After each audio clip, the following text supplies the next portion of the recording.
Xin chào quý vị. Chào mừng quay trở lại kênh Trí Tuệ Phật Học. Đây là series Tánh Không và Con Đường Trung Đạo. Tập 9. Biểu tượng trí tuệ trong Phật giáo.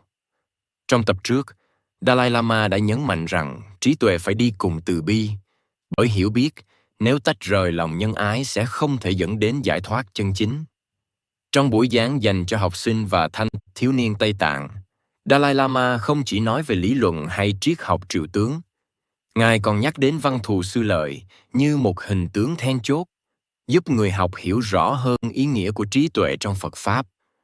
Theo Ngài, Văn Thù Sư Lợi không phải là một biểu tượng mang tính huyền thoại xa rời đời sống. Hình tướng này đại diện cho trí tuệ phân biệt, khả năng thấy rõ thực tại đúng như nó đang là. Khi nói đến Văn Thù Sư Lợi, điều được nhấn mạnh không phải là sự sùng bái, mà là định hướng cho việc rèn luyện trí tuệ. Dalai Lama giải thích rằng trí tuệ mà Văn Thù Sư Lợi biểu trưng không phải là kiến thức thông thường.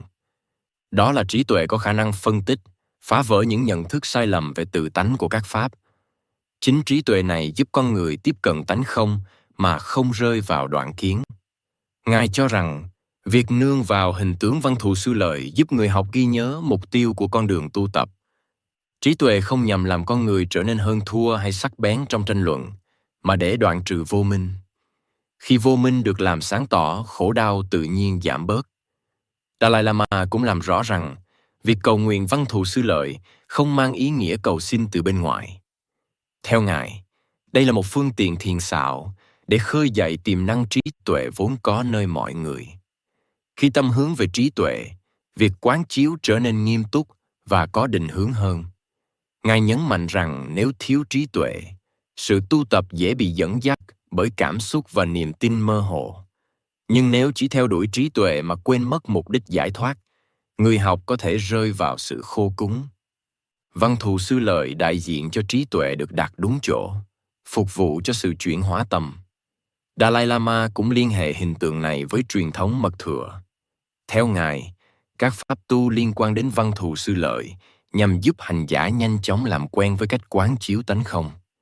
Tuy nhiên, Ngài nhấn mạnh rằng nền tảng của mọi thực hành vẫn là lý trí và sự hiểu biết đúng đắn.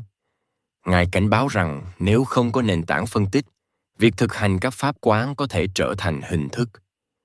Trí tuệ được biểu trưng bởi Văn Thù Sư Lợi không thể đạt được chỉ bằng nghi thức, mà phải thông qua quan sát liên tục và phán tịnh. Dalai Lama cho rằng việc nhấn mạnh hình tượng trí tuệ cho thấy Phật Pháp đặt hiểu biết lên vị trí trung tâm. Không phải sức mạnh, quyền năng hay phép màu, mà chính khả năng nhận thức đúng mới là yếu tố giải thoát. Ngài cũng nhấn mạnh rằng trí tuệ chân chính luôn gắn liền với trách nhiệm. Khi thấy rõ tính tương thuộc của các pháp, con người không thể sống tách rời khỏi người khác. Văn Thù Sư Lợi không đại diện cho trí tuệ cô lập, mà cho trí tuệ phục vụ lợi ích chung. Dalai Lama kết luận rằng, việc học và thực hành theo tinh thần Văn Thù Sư Lợi là một lời nhắc nhở liên tục. Mọi giáo lý, mọi phương pháp đều nhằm dẫn đến cái thấy đúng. Khi cái thấy được chuyển hóa, hành động và thái độ cũng thay đổi theo. Tập thứ 9 của series này nhằm làm rõ vai trò của trí tuệ trong toàn bộ hành trình đã đi qua. Ở tập cuối cùng, series sẽ khép lại bằng một thông điệp cốt lõi mà Dalai Lama nhiều lần nhấn mạnh. Phật Pháp là con đường để hiểu và giải thoát, không phải để tin một cách mù quáng. Xin cảm ơn quý vị đã đồng hành cùng kênh Trí Tuệ Phật Học. Xin chúc quý vị luôn mạnh khỏe, an nhiên giữa đời thường. Hãy nhấn like và subscribe kênh để không bỏ lỡ những nội dung hữu ích tiếp theo nhé.